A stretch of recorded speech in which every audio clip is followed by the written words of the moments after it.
सोलापूर महानगरपालिकेकडून आपत्ती व्यवस्थापन कायद्याअंतर्गत प्रस्तावित करण्यात आलेल्या आदिला नाल्याच्या रेड लाईन व ब्ल्यू लाईन रेखांकनाला तीव्र विरोध दर्शवलाय। या रेखांकनामुळे शेळगी ते बसवेश्वर नगर परिसरातील सुमारे 1200 एकर जमीन, 200 गट, 750 बांधकामं तसंच हजारो प्लॉट धारक आणि घरमालक बाधित होणार असल्यानं प्रस्तावित रेखांकन प्रक्रिया तातडीनं स्थगित करावी, अन्यथा पुढील 15 दिवसात व्यापक जनआंदोलन छेडण्याचा इशारा आदिला नाला कृती समितीनं पत्रकार परिषदेत दिला आहे। आम्ही फ्लॅट घेतलो तिथं काय आम्हाला बांधकाम सोय नाही, काय नाही, आम्हाला कसं करायचं, बांधकाम करायचं काय नाही ते आम्हाला कळीना म्हणून बसलो। आता 4 वर्ष झाले आम्ही घेऊन, त्याला काय नाही, काय केलं नाही, बांधकाम परवानगी नाही म्हणून आम्ही सोनं ते विकून घेतलं। 20 केलं कारण बांधकाम परवानगी नाही, विकायला पण येईना, काय पण टेन्शन आले बघा। आम्ही सोनं विकून फ्लॅट घेतलो, मग ते बांधकाम करावं का तसं सोडं आम्हाला काय कळीना म्हणून मीटिंग तेच हे हो बांधकाम परवानगी द्यावं आम्हाला, बांधकाम परवानगी द्यावं। आम्ही बँकेचा खर्च काढून आम्ही लई हैराणमध्ये आम्ही जागा घेतलो। मी आहे प्रॉपर काशेगावचा, उळे काशेगाव, गंगामाई सपाटे मुक्ताई लक्ष्मीपेठमध्ये माझी जागा घेतलेली आहे। ते आता ॲक्च्युली ना जागा अवेलेबलच नाही, तिथून रुंदीकरणामध्ये माझी जागा निघून गेलेली आहे। आणि विशेष माझी खरेदी 2015ची आहे, त्याच्यामध्ये मला बांधकाम परवाना बी आहे, टॅक्स बी भरलेला आहे, सगळे लिगली डॉक्युमेंट्स आहेत।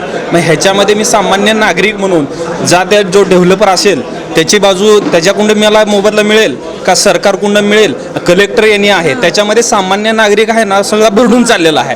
आज तुम्ही ते पाटबंधारे असेल, महापालिका असेल, आयुक्त असेल, ह्या सगळ्यांचे म्हणणे बरोबर आहे त्यांच्या दृष्टीने, पण सामान्य नागरिक जो मध्ये फसला जातोय त्याच्यामध्ये काही ना काही सोल्युशन केलं। आज काय बिल्डिंग आहेत, शेतकरी आहेत आणि सामान्य नागरिक, आता आम्ही एकदा आवाज कसा उठवायचा ह्याच्यामध्ये प्रशासनाला विनंती आहे की ह्याच्यामधून काही ना काही तोडगा काढावा आणि सगळ्यांच्या जरा समाधानी करावं, ही माझी विनंती आहे सगळ्यांना। 5 दिनांक 2 जून 2026 रोजी आदिला नाला संघर्ष समितीतर्फे सदरची पत्रकार परिषद घेण्यात आलेली आहे।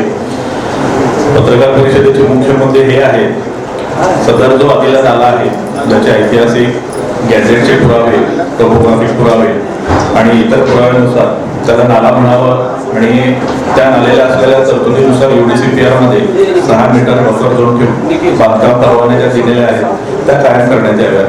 या मागणीसाठी आणि यापुढं रेड लाईन आणि ब्लू लाईन मार्किंग नंतर होणाऱ्या परिस्थितीला 200 गट बाधित होणार आहेत, किमान अंदाजित आहेत हे, आणि 1200 एकर जमीन बाधित होणार आहे। यामध्ये काही हजारो लोकांचे प्लॉट आता विकत खरेदी केलेले आहेत।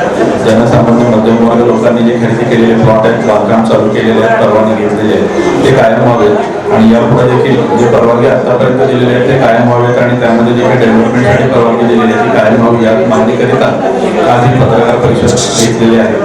मुळात पाहता 2025 मध्ये जो पूर आला होता त्या पुराच्या माध्यमातून महानगरपालिकेने या असलेल्या हिप्परगा तलाव ते सीना नदीचा ट्रेन जो जोडणारा आदिला नाला आहे त्याचा ट्रेन पूर्णपणे शास्त्रोक्त पद्धतीने कायदेशीर पद्धतीने UDCPR नुसार 6 मीटर रुंद आणि 5 मीटर खोल करावा आणि त्या बाजूने रिटेनिंग वॉल्स कराव्या, त्यातून वाहणाऱ्या पाण्याचं परीक्षण करावं।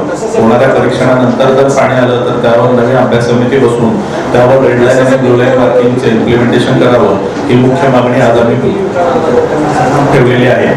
यामध्ये जर रेड लाईन आणि ब्लू लाईन मार्किंगचं जर पुढं इम्प्लिमेंटेशन होत असेल तर तिथं असलेले जनसामान्य प्लॉट धारक घेतलेल्या जमिनी महानगरपालिकेच्या परवानगीनुसारच होत असलेल्या डेव्हलपमेंटला जी बसणारी खेळ आहे तर त्यामध्ये सर्व बाधित एकत्रित येऊन कायद्याने असलेल्या अधिकारानुसार शांततेच्या मार्गाने अभिनव पद्धतीने आंदोलन करतील आणि सदर ब्लू लाईन आणि रेड लाईनच्या मार्किंग नंतर होणाऱ्या बाधित गोष्टींसाठी होणाऱ्या जे इकॉनॉमिक इम्पॅक्ट होणार आहे, म्हणजे आर्थिक नुकसान जे होणार आहे तिथल्या सामान्य शेतकऱ्यांचं आणि सामान्य प्लॉट धारकांचं आणि असलेल्या घरातील मालकांचं, तर त्या विरोधात आंदोलन करणार आहे।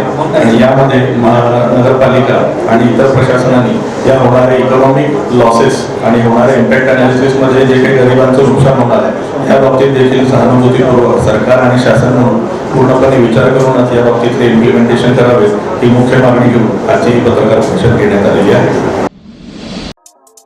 या बातमीपत्राचे प्रमुख प्रायोजक प्लॅटिनम मॉल इंद्रधनु सोलापूर। सोलापुरातील सर्वात प्रतिष्ठित इंद्रधनु सोसायटीचा नवीन भव्य कमर्शियल प्रोजेक्ट आता रेल्वे स्टेशनच्या अगदी शेजारी शहराच्या मध्यवर्ती ठिकाणी